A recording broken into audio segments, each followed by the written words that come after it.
Assalamualaikum warahmatullahi wabarakatuh.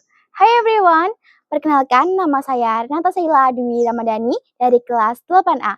Saya dari tim Jurnalistik Lensa Cendikia SMP Negeri 1 Sukarame. Selamat datang di Book Cornerku. Pernah gak sih kalian baca novel yang bikin hati hangat, senyum-senyum sendiri, tapi juga sedikit baper? Well, today I'm going to talk about a novel that truly touched my heart. Yap, hari ini kita akan membahas novel I Touch Your Heart. So, are you ready? Let's talk about it. Di video kali ini, aku mau mereview sebuah novel yang berjudul I Touch Your Heart, karya Keira Andriani. Novel I Touch Your Heart ini diterbitkan dan dicetak pada tahun 2025 oleh PT Scott Media Cakrawala yang berisi 292 halaman. Novel ini dari covernya aja udah gemes banget gak sih? Ada vibes pemain basket dan ada siswi sekolah yang cantik dan juga manis. Kayaknya ini tipikal cerita yang bakal bikin kita senyum-senyum sendiri saat baca. Buat kamu pecinta top high school romance, novel ini wajib masuk list kalian. Alur dari novel ini adalah alur campuran, atau bisa kita bilang alurnya tuh maju dan mundur. Oke, selanjutnya adalah latar. Latarnya ada di sekolah, di rumah, toko delis, dan rumah sakit. Ceritanya berfokus pada dua tokoh yang bernama Abisa Kafel Rahaja dan Ayana Lakeisa. Tokoh Ayana digambarkan kuat, tapi sebenarnya menyimpan luka dari masa lalu. Sedangkan tokoh Kafel hadir sebagai seorang yang sabar dan pelan-pelan mencoba membuatnya kembali percaya. Dan beberapa tokoh pendukung, diantaranya Nadine, Arula, serta sahabat dan keluarganya.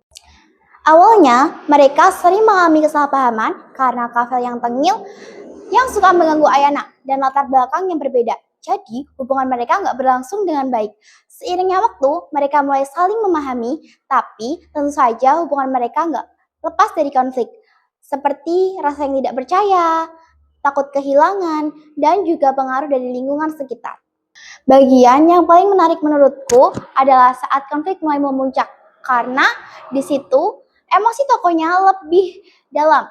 Mereka harus menghadapi pilihan sulit, benar-benar menguji ketulusan perasaan mereka. Dari cerita ini, aku belajar bahwa cinta itu bukan hanya tentang memiliki, tapi juga tentang memahami, menerima, dan memperjuangkan. Nah, kalau dari aku sendiri nih, novel ini punya beberapa kelebihan nih. Ceritanya tuh gampang banget dipahami dan relate sama kehidupan remaja sehari-hari. Jadi kayak ngerasa ini tuh gue banget. Terus pesan tentang ketulusan dan kepercayaan juga kerasa banget sampai ke pembaca. Bahasanya juga ringan, jadi enak dibaca dan gak bikin pusing. Selain itu, karakter tokohnya juga dapet, emosinya kerasa banget. Jadi kita ikut kebawa perasaan. Tapi di balik itu semua ada juga beberapa kekurangannya ya.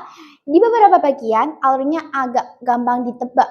Terus konfliknya juga nggak terlalu kompleks. Jadi terasa sedikit sederhana dan untuk tokoh pendukungnya menurutku masih kurang diceritakan secara mendalam. Meskipun begitu, novel ini tetap punya banyak pesan positif, terutama tentang kepercayaan, kesabaran, dan pentingnya komunikasi dalam sebuah hubungan. Kesimpulannya, I Touch Your Heart ini adalah novel yang sederhana tapi punya makna yang cukup dalam. Cocok banget buat remaja yang suka cerita romantis tapi tetap ingin mendapatkan pelajaran hidup. Jadi gimana? Udah siap baper juga kayak aku? I Touch Your Heart ini bener-bener bikin hati ikut tersentuh sesuai judulnya. Thank you for watching and don't forget to stay tuned for more interesting book review. See you guys, bye-bye. Wassalamualaikum warahmatullahi wabarakatuh.